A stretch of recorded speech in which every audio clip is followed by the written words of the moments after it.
So,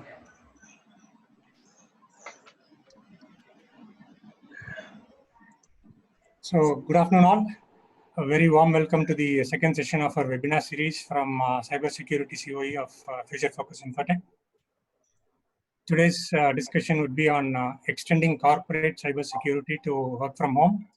And our speaker shall be explaining about topics related to cyber attack vectors, vulnerable software, common threats, along with demos.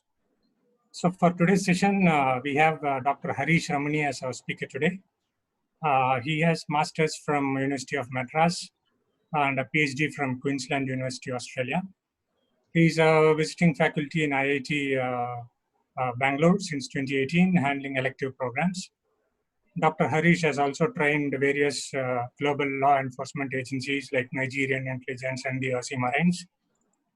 He is an engineer and a cyber insurance profession as well. So for the participants, just a quick reminder before we start, all the participants would be put on mute by the host and the co-host. Participants could raise hands during the Q&A session if they want to have an interactive session. Poll would be conducted before the Q&A session so that participants are requested to go ahead and please participate in that. Questions or any other information which needs to be sent out to the host could be done via the message box.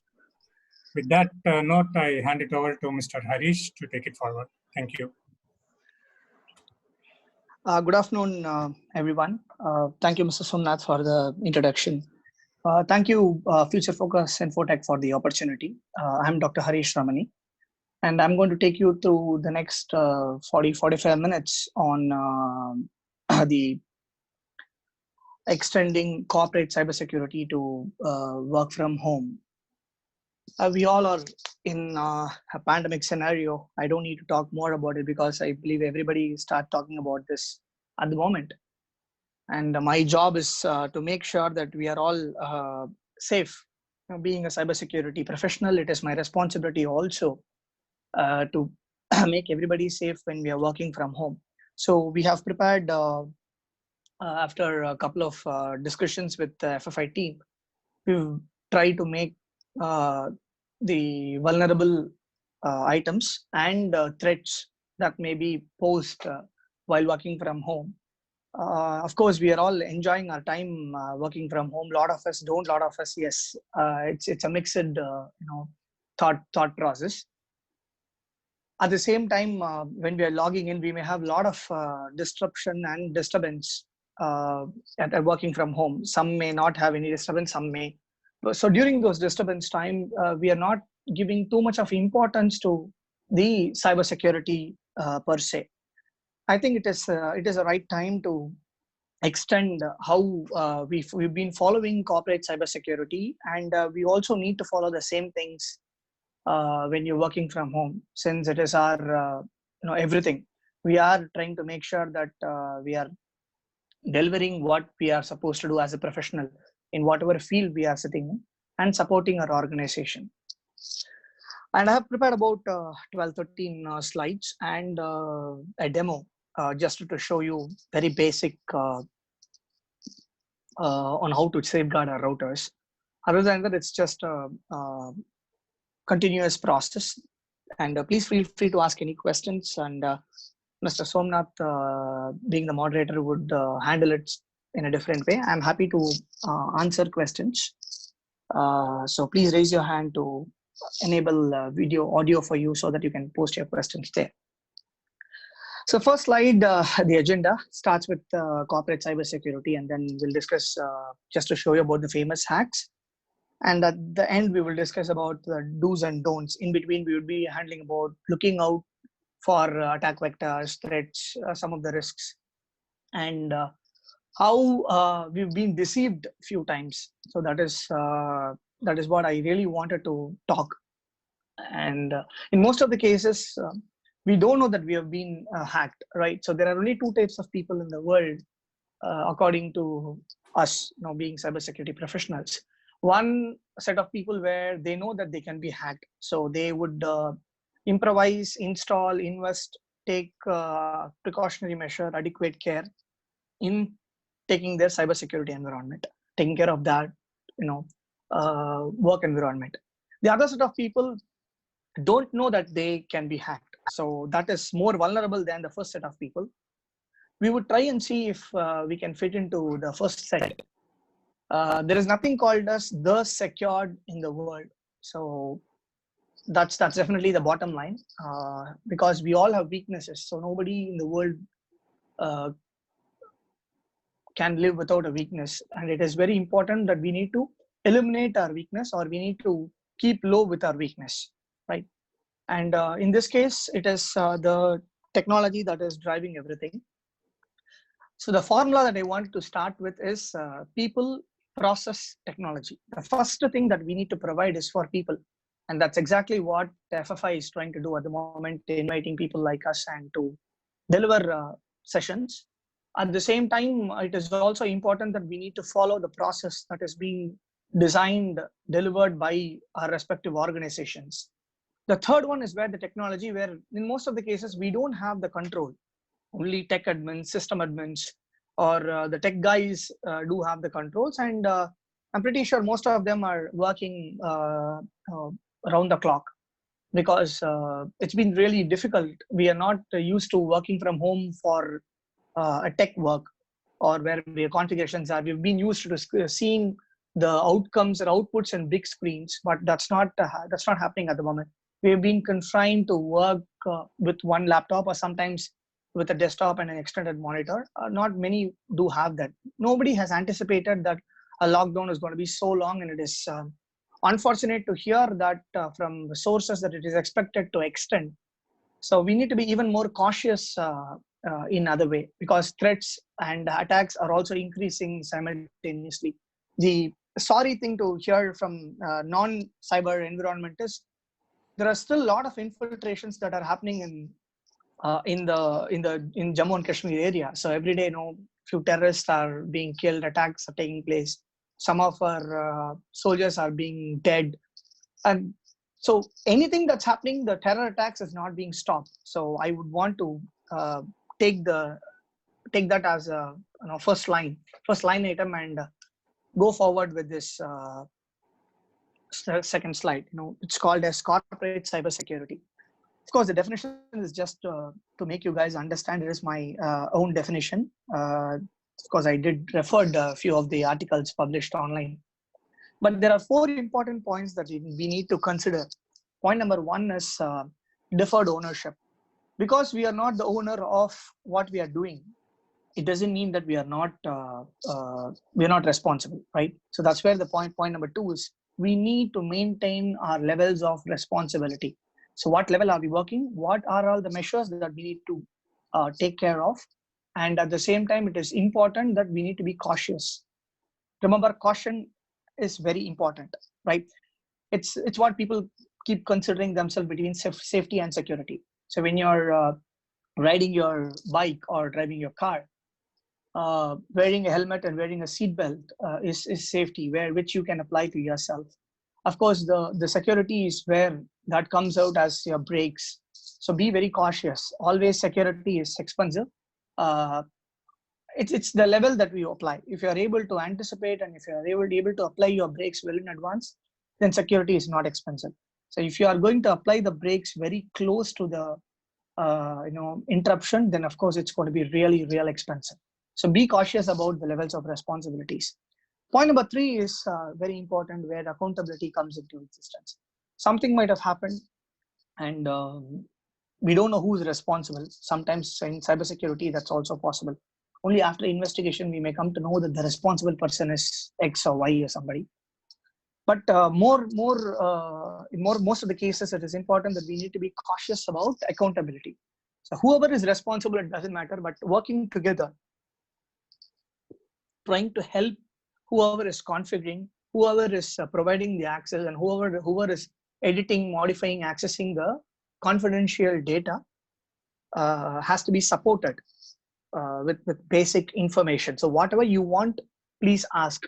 Whatever you want, please convey. Whatever you don't want, please tell them very clearly that I don't want this.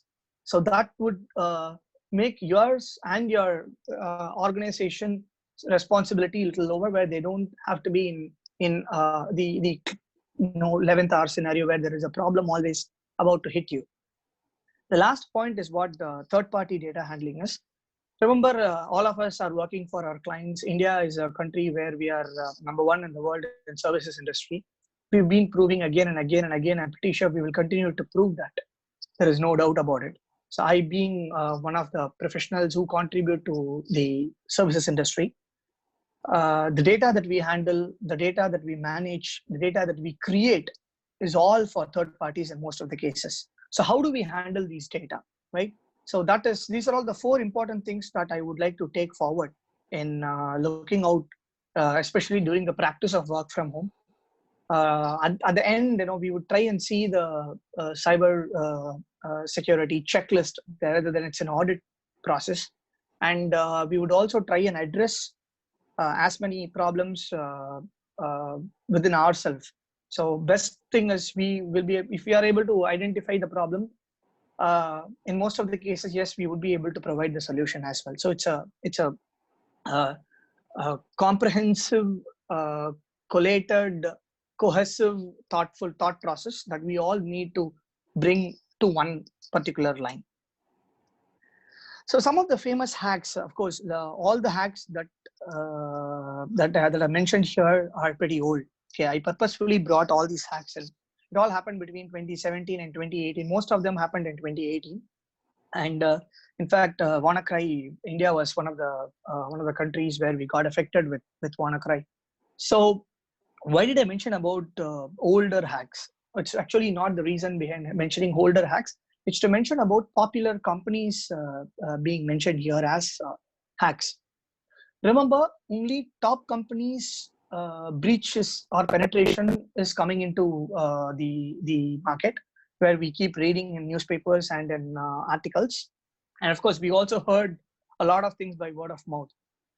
Remember, there are more SMEs are being affected at the moment.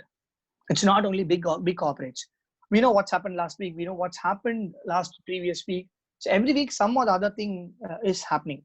And we only have to identify and how to contemplate, right? So if you are from a smaller organization, if you are in the level of senior management or deciding person, or even today, even deciding persons, people don't have the control. Only the people who have the passwords, who is trying to modify, change, alter the configuration of the connectivity is the super boss today, according to me. So some of the cases in our team, we have a couple of guys who manage our client data, and I believe they are more important than me at the moment. So I would always want them to be taken care of.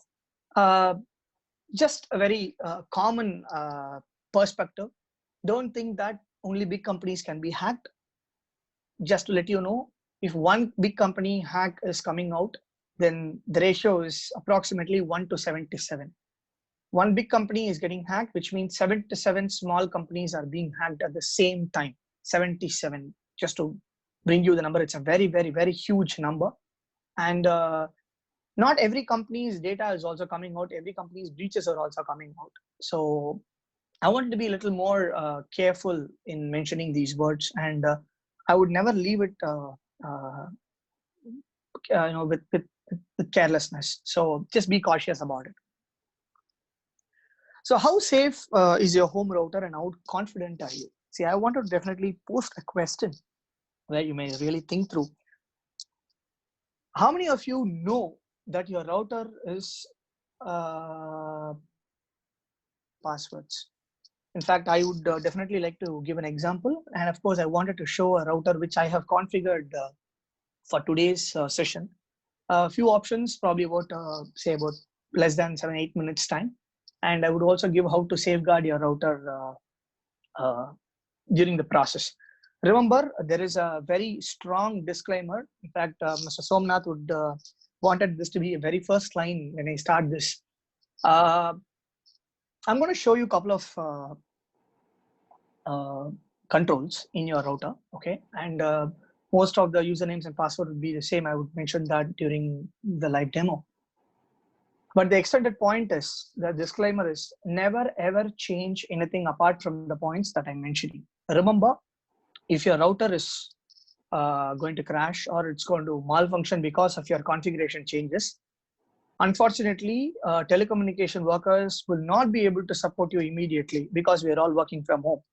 The agenda behind this session is to have a safer work from home environment and not to have a no work from home environment. So be very cautious when you're viewing your routers. And I'm going to show you a Huawei router, which is of very low configuration. Okay, be very, very particular because 94.2% of the households that we are right now talking are all using low cost routers. Okay, this is not my regular router that I use. Okay, that I would also wanted to bring it to very serious thoughtfulness. The router that I'm using is a dynamic internet connection. I also have another internet connection, which is my static internet connection. So I use it for my backup service and other things which I'm running from home due to the pandemic. So I have, in fact, I'm actually sitting in front of my SOC lab at my home. I've converted one of my rooms, which I always use for my office purpose, into a SOC room where there are 148-inch screen and then about 4 20-inch screens being installed. Generally, I would have 2 at home. I also took 2 from my office and installed about 5 screens in front of me, and I'm actually viewing those screens and talking to you guys. So it's always important that I need to have security, and it's not only me, everybody has to have it. And we're going to see the live demo. So I'll have to stop the the screen share. Then I'm going to do the whole screen to be shared at the moment. Okay. So you should be able to see my Chrome browser, right? I'm using a Windows 10 operating system at the moment. So I am going to log into my home router, okay? So which is 192.168.0.1. In most of the home-based routers would have the IP address either 192.168.0.1 or 192.168.1.1, okay? If there is anything different from this, I would tell you how to even identify that. I'm sure whoever is connected here know how to get into their command prompts. So get to a command prompt by typing, run CMD on your run window. I think that's not being shared. Let me do that as well at the moment.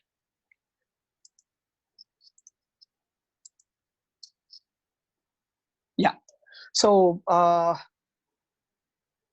just type ipconfig if you're using Windows operating system. All right. And if you're able to move through, it says the default gateway is 1.1. In fact, I forgot it's not 0.1. So if you're able to identify that default gateway, then that is the IP address that you need to log in to your router, because that is generally the IP address of your router. It may be different. Somebody may use 192.168.20.1. So there is no difference in using any of the IP address numbers, but 192.168 is called as the default range of user access to the router. So let me share the screen once again and let me log into 1.1. Okay.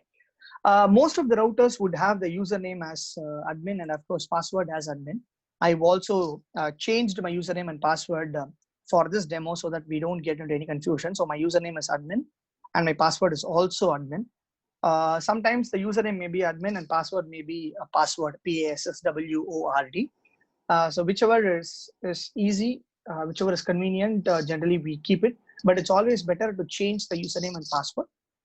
Don't do it at the moment, please, because it may disrupt your configuration of the router. Once the lockdown is done, please perform the operation with the help of your telecommunication company, the internet service provider. Okay, so I've pressed admin and my password is also admin, right? I'm clicking the button login. Never share your password. I generally don't do it, but because this is a secured environment and people whoever has joined here are all professionals, I'm sure everybody is a white hat. So I'm sharing few information which is generous, right? So when I log into my router, it's a Huawei router provided by my internet service provider. So I'm using an Airtel connection. Some of you may have the same router. Just to remind you guys that when Airtel wanted to change their coaxial cables to fiber optic cable, where the fiber optic cable can come inside your home, inside your room, wherever you have installed your router.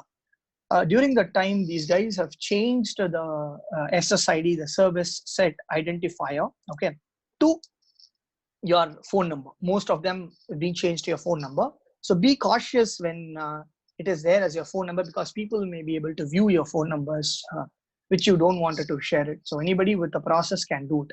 I will explain about the process in the next slide. Okay. So I'm just going through to just show that how the configurations are. Never ever change any of these things, whatever I'm doing at the moment. Okay. It's just to check, nothing else. I just want you guys to just check the security of your home routers. Okay. Let me just click one after the other and to check what is the configuration that is there. Though I know it, I just wanted to check it just for your utility. Okay. Right. So I know what is there in the list. Similar stuff you will also be able to see it. So the first thing that I wanted you guys to check would be the DOS configuration under the security. Okay.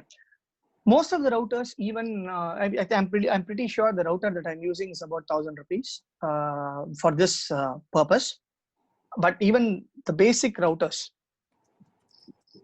does come with the DOS configuration, where you can prevent denial of service attacks.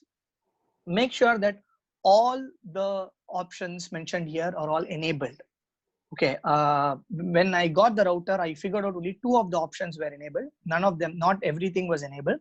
So if you are able to log into your router after this class, please check and enable all the DOS configuration setup. Okay, this is the first thing that you will have to do, because brute force attacks are the attack that would take control of your routers.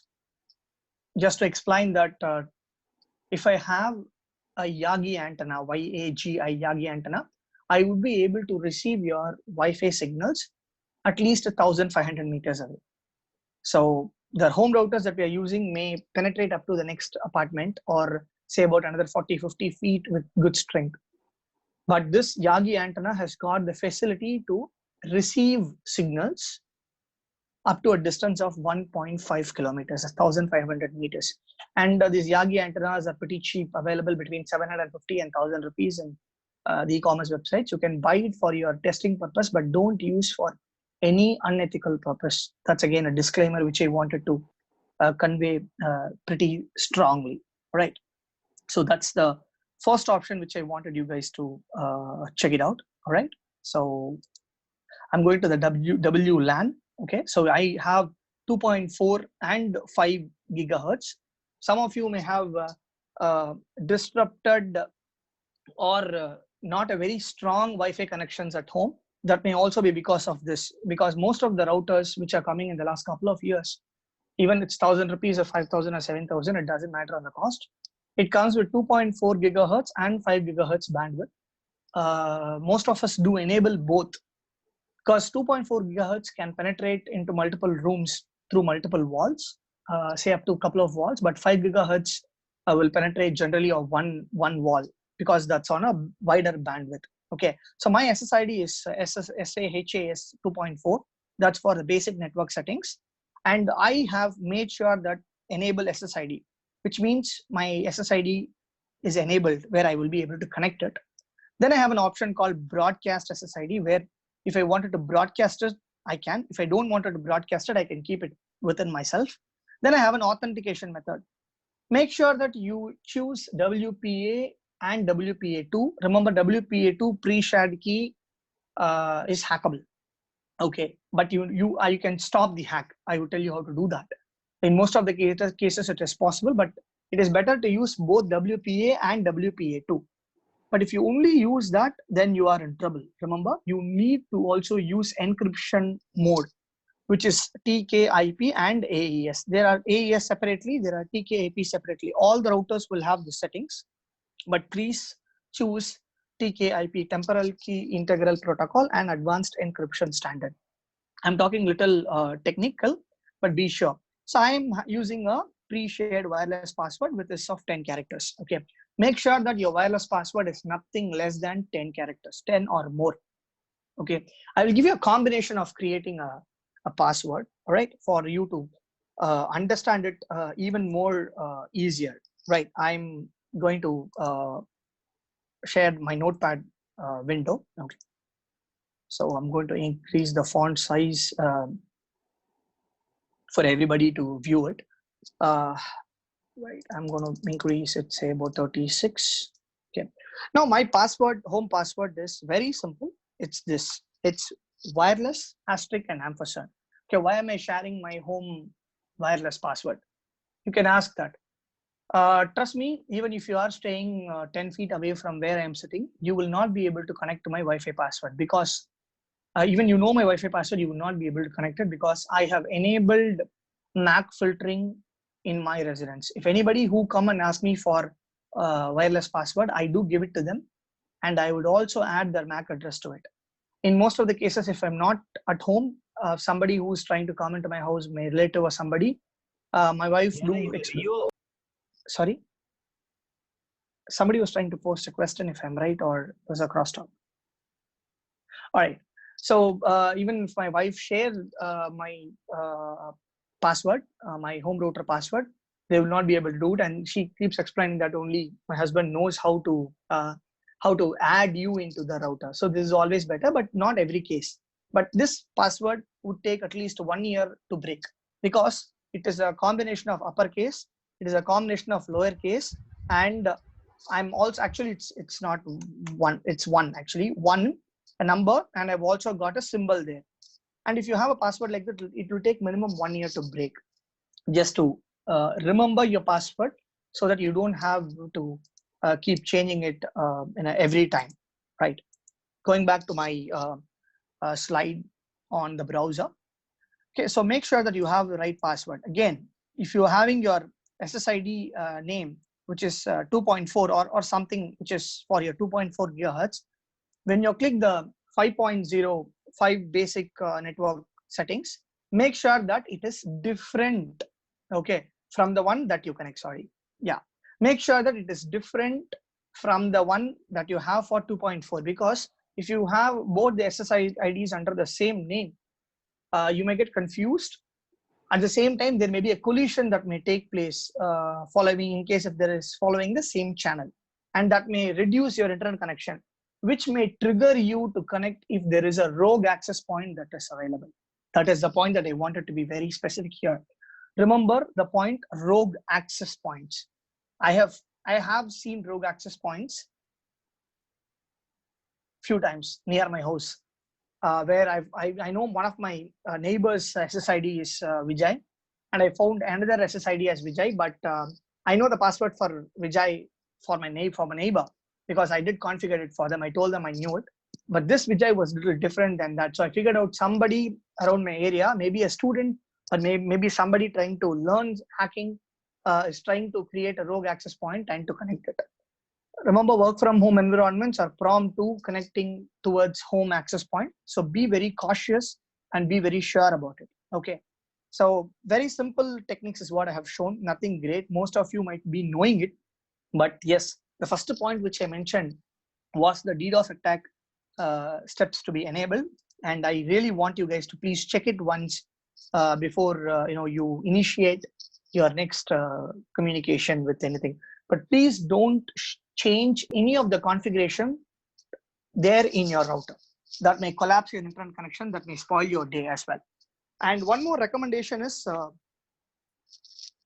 the router that I have shown you, I said it's a 1,000 rupee router.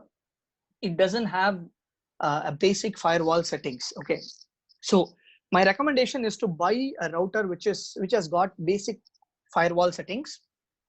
If you want to buy a router with basic firewall settings, and it's going to cost you nothing less than 7,000 to 8,000 rupees in Indian rupee. And there are basic settings where you don't need to be a geek or a professional to enable it. It's just one checkbox to enable it, and it'll also save you from rogue access points and other things. That's what it's going to be the next slide. So wireless attack vectors. So starting from war driving to jamming signals. I'm not going to explain all of them. I know I'm sure that the slides are going to be shared, so you can type those terms and check the settings. But one thing which I wanted to explain here is the rogue access point, which I've already explained a base of it. But be very cautious when you're connecting to your Wi-Fi. Okay, that's again very important when you wanted to really work around in that. A lot of other attacks that maybe post. I do have a Yagi antenna at home. I don't know how many of them do have a Yagi antenna at home. So if they're using, because everybody is getting bored, everybody, after a period of time, everybody is in stress. Some of them don't know what to do. Fights have been increased. In fact, one of the statistics that was even published in newspapers and in television news, that a huge amount of visitors are visiting adult websites during the lockdown period, especially from Indian subcontinents and in India.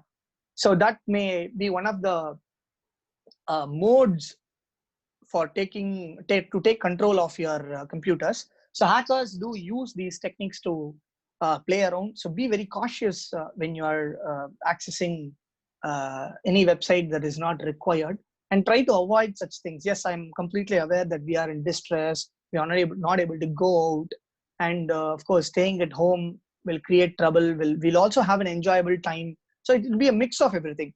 Generally, when we are out of mind, somebody has got the mindset to go out of home and relax themselves, but that's not possible at the moment. So it is better to not get into websites where it may cause you trouble, because we are working from home. Most of us have one laptops. I have two laptops. One laptop has got into trouble because the BIOS update crashed my laptop. So I'm forced to use my secondary laptop, which is actually slow, but I don't have an option. At least I have a secondary laptop which I'm working at the moment. Vulnerable software on the list. I'm just going to mention only one example after this slide. There are multiple there, but yeah, just open thought. An antivirus software vendor receives over 200,000 submissions of potential malware each month. It's not a small number. 200,000 potential malware, which means 200,000 solutions have to be created. And if it is not created, then 200,000 0 days are going to be created. And some of them on the 200,000 still may have a 0 day, and identifying the solution signature, threat signature for the particular threat may even take 1 or 2 more days extra. And this pandemic time, it may even take a little more than that, because researches are not taking place as usual, or the census are not happening, statistics are not being gathered, data analytics is not being shared, the discussions are not happening. It's all related to cybersecurity. And during the time when things are happening like that, hacks are pretty high. But this time, how much it can increase. Even the hacks don't have to increase, but the solution providers have reduced their productivity and outcomes. So it's important. So at this rate, the antivirus vendors would have to update and distribute their signature files every 10 minutes to keep users protected. So be cautious. 10 minutes is a huge window for a hacker to take around.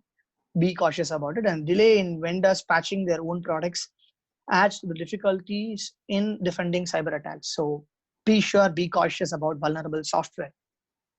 How many of you are still using the free version of WinRAR? It's a question to you all. I would give you about 30 seconds to answer. If you know, if you're still using, don't mind raising your hands. Don't need to talk on this, or you can also put it in your chat messages. How many of you still using free version of WinRAR? Okay, I've been seeing few hands. Oh yeah, that's a lot. Okay.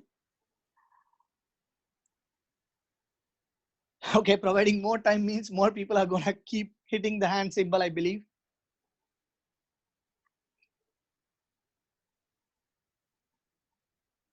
All right.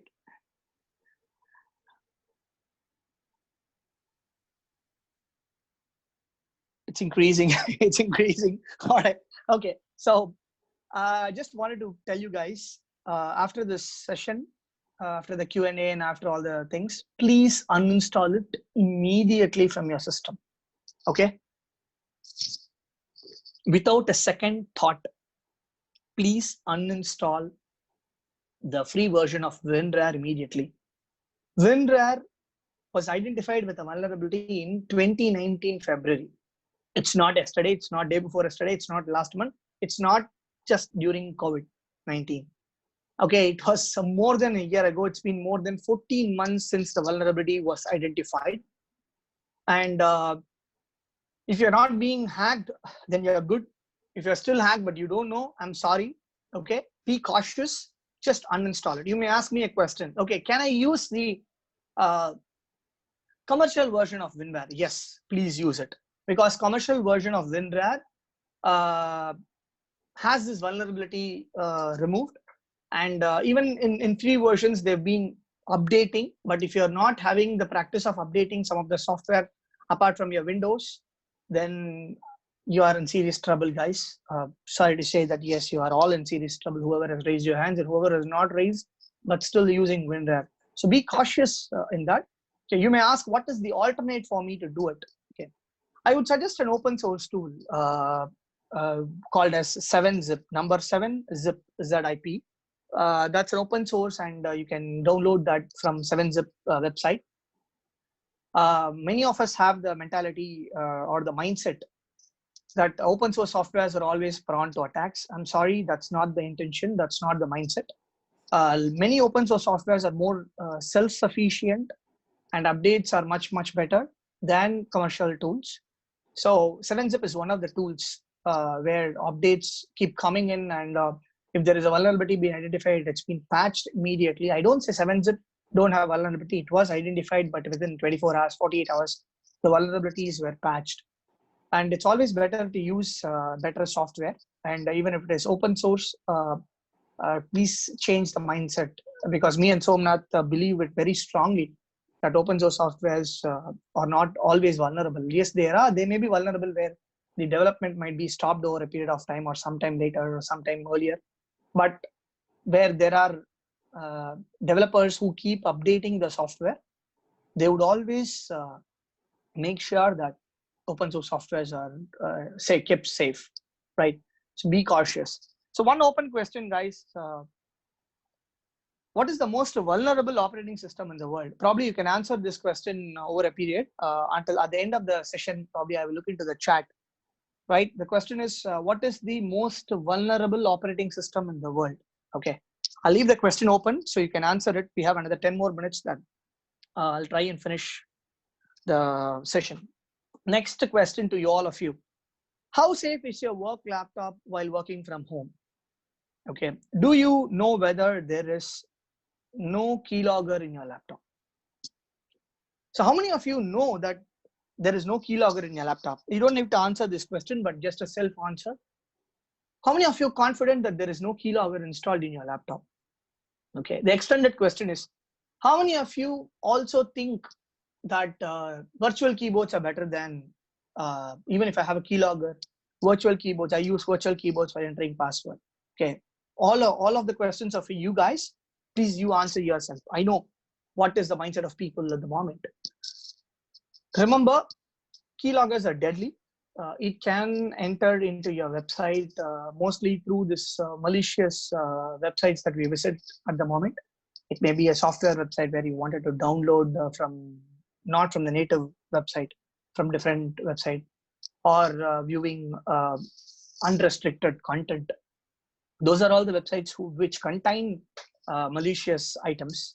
So be cautious about it. And if you wanted to check whether there is a keylogger installed in your system, just go to the input system in your laptops or desktops. In fact, I did install a keylogger yesterday when I had a discussion with FFI team. I promised that I would be showing them a demo, but my antivirus was so intelligent that it removed the keylogger which I've installed. Remember, keylogger is also a sniffer. Your antivirus is also a sniffer. One sniffer will not allow another sniffer to be installed in your systems. It's like no two dogs can always have a good relationship if the other dog is a new one. So similarly, sniffers are like that in laptops as well. So be cautious. Go check your input settings. How many keyboards are there? If you have multi-languages, that's fine. Generally, we use two languages, either the English from United States and English from India, or English from UK and English from US.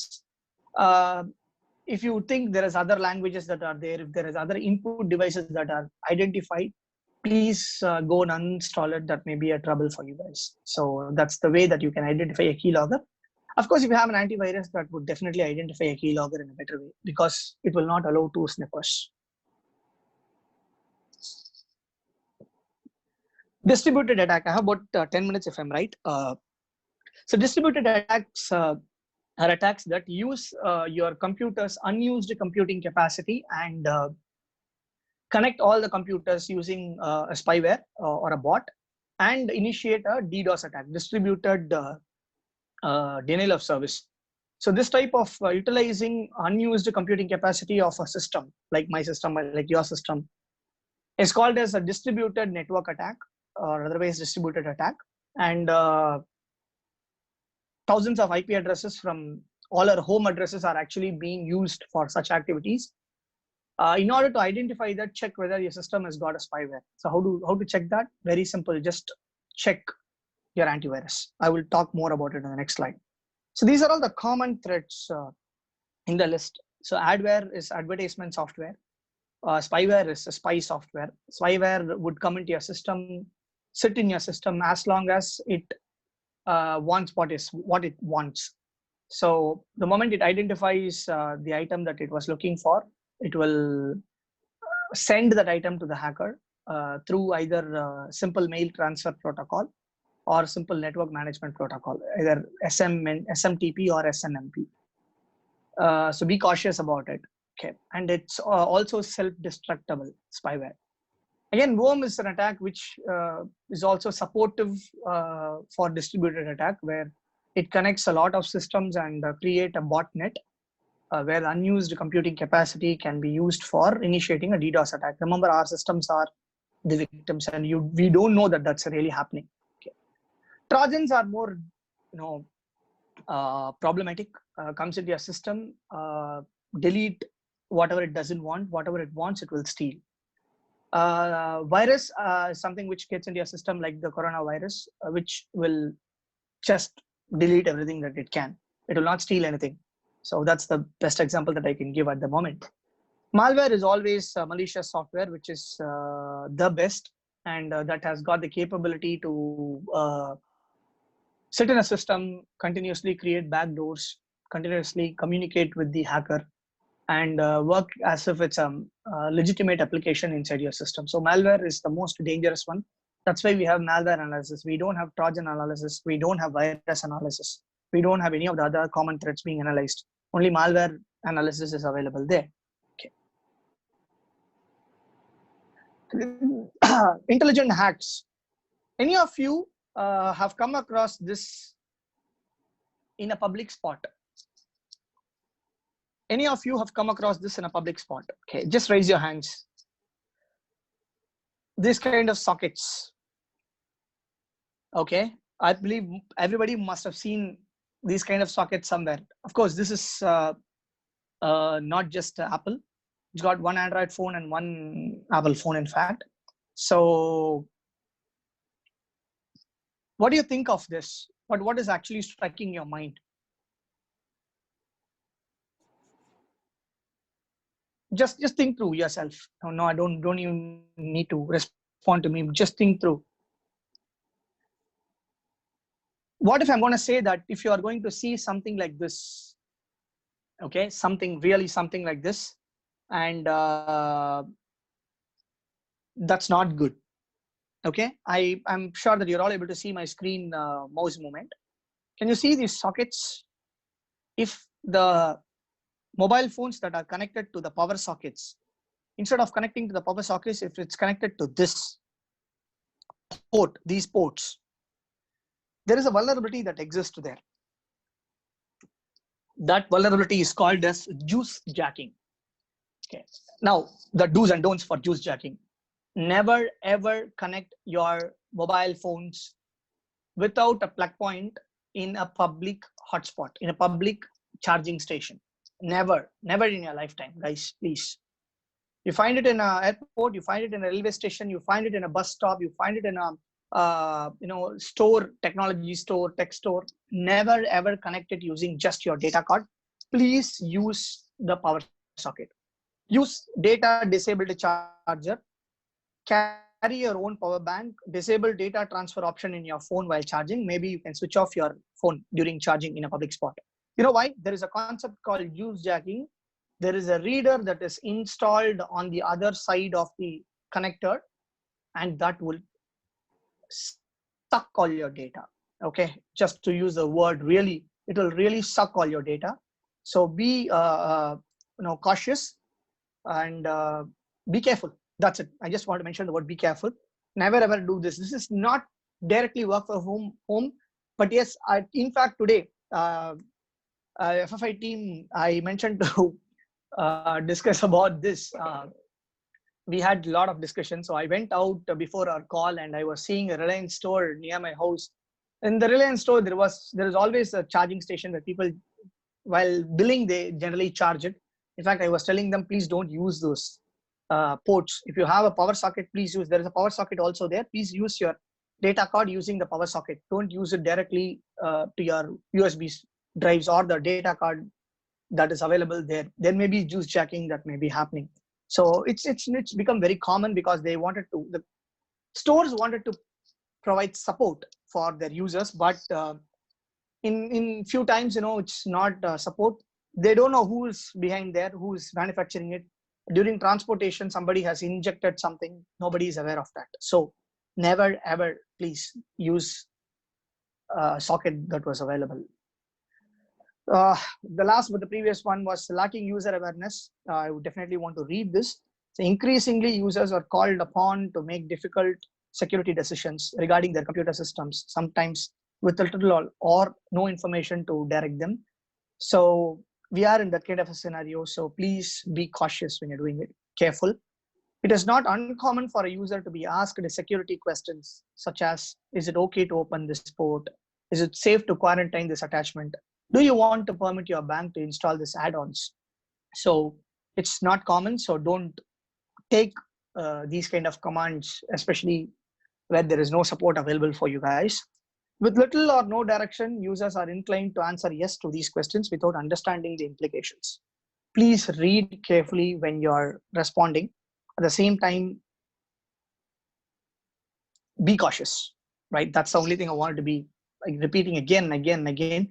And of course, use your common sense, which is unfortunately uncommon today. So common sense is the only thing that is going to save you from all the threats that are coming in. Because remember, people process technology. People contributes to 89% of vulnerability and attacks and threats. Process contributes to 8% of attacks and threats and risks. Technology contributes only to 3% of attacks and threats. So 89% is the users. It's mean we are the threat. The last slide for all of you to have a self-audit checklist. So please check whether you are connected to your organization's network through a virtual private network. If not, please emphasize it to your organization. Never leave your system unlocked, even if you are working from home. We may be following using this when you're in organization, but at home, we are not using it. I'm able to see few of them.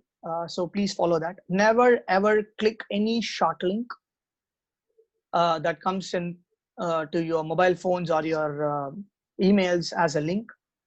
Never connect WhatsApp to your work laptop. I know a lot of us do our work even in WhatsApp, but it's better not to connect your work laptop and your WhatsApp, because it is always easy to communicate within applications for a hacker. So please don't connect your laptop to your mobile phones for using WhatsApp. Check the status of your antivirus program before commencing an operation. Check the tick symbol every time. And check the connectivity with your router, whether you're connecting only to your router. Check the rogue access points every time. So how to check it? There will be a password that would be required to connect to your router. There will be no password to connect to your rogue router. So be cautious. And if you find any rogue router, you can also disable your SSID. People don't have to view their SSIDs. Then keep a track on your device heat control. There are 3 ways where a device can heat up. One, if your fan is not rotating properly, or if there is dust there in your fan, that's option number 1. Number two is if there are multiple applications that you are using and you've not shut down your laptop for long, those are okay. But the third one is where if your unused computing capacity is being used, you need to be very cautious. It may initiate a distributed denial of service attack. And you can check that by going into your task manager and check the options. I know pretty much everybody can go to your task manager. A shortcut for going to task manager is Control, Shift, and Escape in all the Windows systems. And of course, in Mac, there is a resource monitor, which you can always check. And it's easy for all of you to work around. So keep a track on your device control, heat control. So with this, now I would complete my session. I'm happy to take questions. I hope we have 10-15 minutes to take up questions. If you're not able to talk, please type. I have Mr. Somnath, who would read the questions for you guys in an easier way. And thank you, guys. And I'm open for questions. Okay, I've already got one. Please suggest best VPN and proxy open source can be used by SME who can't afford for licensed or in given situation. Okay, I use something called as WindScribe. Okay, WIND, Wind. Okay, WindScribe. It gives you up to 10 gig of utility every day, every month. I know 10 gig is very less, but yeah, most of the good VPNs do provide only very less bandwidth. And it's also not very expensive to really mention that point. In fact, we did compared classification. Working from home is going to attract electricity, is going to attract internet charges and a lot of other things, coffees and teas. And we, being an organization, do spend a lot of money for the welfare of our employees. Remember, you spend 1/100th of the cost in buying a VPN connection for every individual.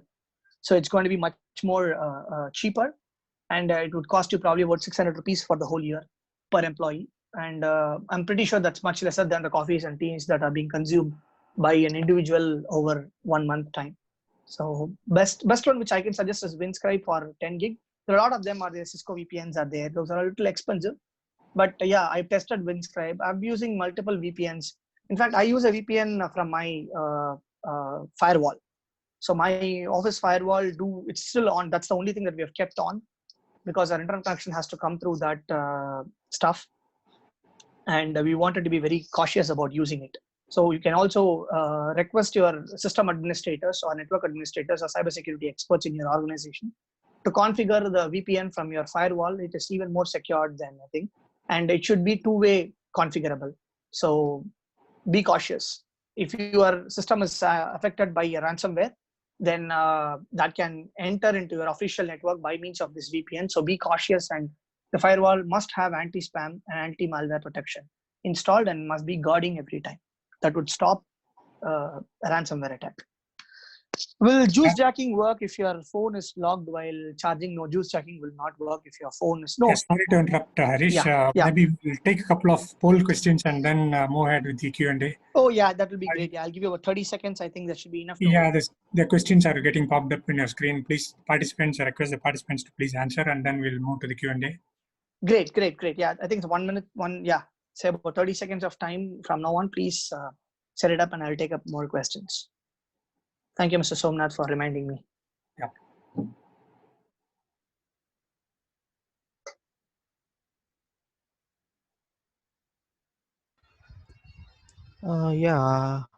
Hi, I want to clarify one thing. Now, the Zoom conferencing is safe or not?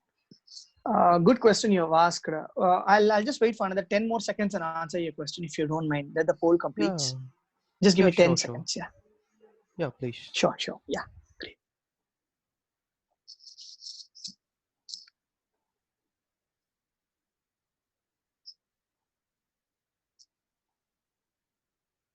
Oh, yes. Okay, thank you for the question once again. And let me be very clear. The concept of Zoom attack is called as Zoom bombing. Okay. There may be 100 people who may join Zoom call. It doesn't matter. The person who is actually sharing the screen, okay, if the person knows what's actually happening, then they are pretty much safe from Zoom bombing. people who are participating in any call, they don't have any vulnerability at all. In connection with sharing the screen and looking out for operations kind of stuff, if they have an antivirus, they cannot be Zoom bombed. Very simple. They need to have a sophisticated antivirus, a very cheap one. None of the antiviruses are costly at the moment. So you're using Symantec or you're using Norton, you're using Kaspersky. So basic antivirus, at least with subscription, not the free antivirus type. Your system cannot be Zoom bombed because that would analyze the sniffing connections. And participants, no need to even worry about Zoom bombing at all. And Zoom is also working back in to solve that problem. In fact, they have been having discussions with our ministry and the computer emergency response team. So I also keep getting the response from them because I've contributed to a couple of things. And they're doing well. I'm not saying it's not the right one, it's not the bad one, they're doing well. That's the main reason where FFI team was very cautious in using Zoom. So we don't want anybody to share their screens. I hope my answer gives you a clarity on that. Yeah, thanks for the update. Sure, Mr. Surendra. Thank you. Yeah. Okay, there was a question in the chat box.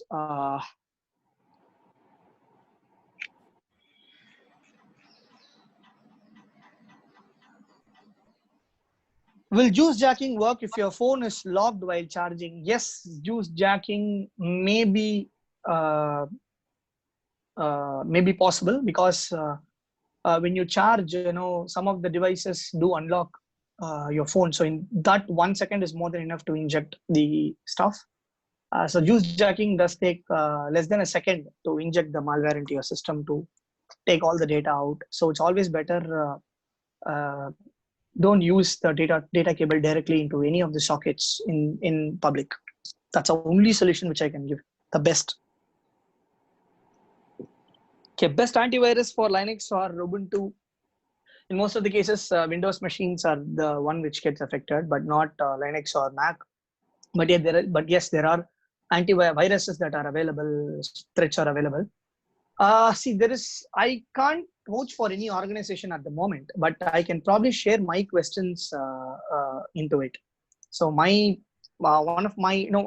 tried with few. So I would recommend Symantec and McAfee are doing pretty well with all levels. It is either it is Mac, either it is mobile, either it is Windows, Linux. Both the companies are doing pretty well. I'm not saying other companies are not doing well. It is my experience I'm sharing, so it's my personal opinion. And I have not tried and tested a lot of tools, so I would want to be very clear on my statements. Hope that gives a clarity on that. Any more questions, guys? I would be happy to take it forward. Harish, I have a couple of questions popping up.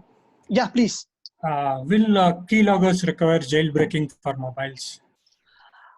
Not really. Your keylogger doesn't require jailbreaking at all. If it is jailbreak, it's more easy. It's very simple. So, okay. Yeah, the only way is to have a sniffer installed. Antivirus is a sniffer. All right. So we take one last question before we wind off, and it's asking which one is more easy for the hackers: juice jacking or deploying Wi-Fi hotspots? If you are close by, yes, deploying Wi-Fi hotspots is easier.